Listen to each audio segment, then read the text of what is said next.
तो चलिए, जो स्कीम्स बताई गई हैं हमारे एक्सपर्ट की तरफ से वो सभी बहुत अच्छी हैं, लेकिन टाइम होराइजन का भी आपको ध्यान रखना है। जैसा कि आपने जिक्र किया है यहाँ पे सचिन की, आपका जो बच्चा है अभी महज 3 साल का है, तो SIP के जरिए HDFC टैक्स सेवर में निवेश अगर आप करते हैं तो बहुत अच्छा है।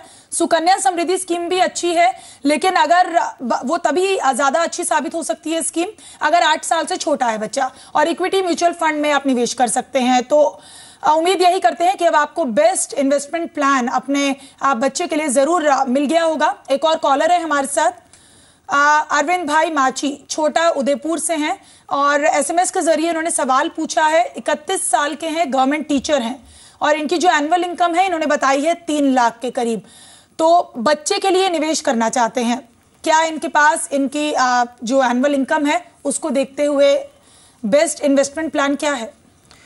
देखिए, इन्होंने इनका पहला गोल डिफाइन किया है कि 8 साल के बाद इनको 10 लाख रुपए चाहिए।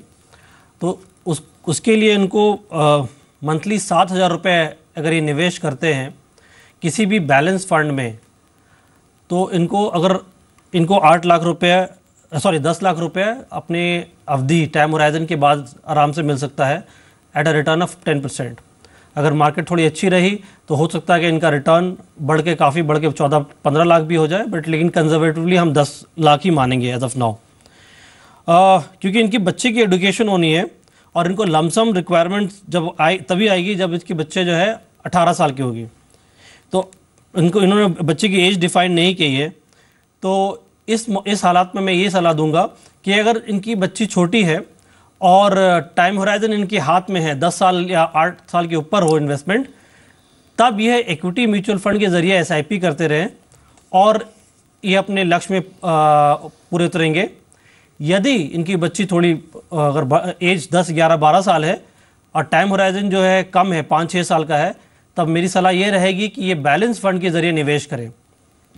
इन दोनों कॉलर को एक और चीज शिल्पा में कहना चाहूँगा, इन्वेस्टमेंट से पहले आप रिस्क प्रोटेक्शन जरूर रहें, और रिस्क प्रोटेक्शन का मेरा मतलब या अर्थ यह है कि आप एक ऑनलाइन टर्म इंश्योरेंस जरूर खरीदें, ताकि खुदा ना खास्ता कुछ अनहोनी हो तो आपकी फैमिली को सफ़र करना ना पड़े। दूसरी बात यह है कि एक बहुत ही अच्छी मेडिकल इंश्योरेंस होना बहुत ज़रूरी है। जब इससे पहले कि आप इन्वेस्टमेंट स्टार्ट करें, उससे पहले मेडिकल इंश्योरेंस भी होने की आवश्यकता है। जी तनवीर, ये बताइए, जैसा कि इन्होंने अपने सवाल में ये भी पूछा था कि SIP के जरिए 7,000 अगर निवेश ये करना चाहते हैं तो कौन सा बेस्ट ऑप्शन, चूंकि 7,000 की रकम को देखते हुए इनके लिए हो सकता है SIP के जरिए? ये ICICI बैलेंस एडवांटेज फंड में अगर निवेश करते हैं, क्योंकि इन्होंने डिफाइन किया है टाइम होराइजन 8 साल का, इसलिए मैं इनको इक्विटी सजेस्ट नहीं कर रहा हूँ।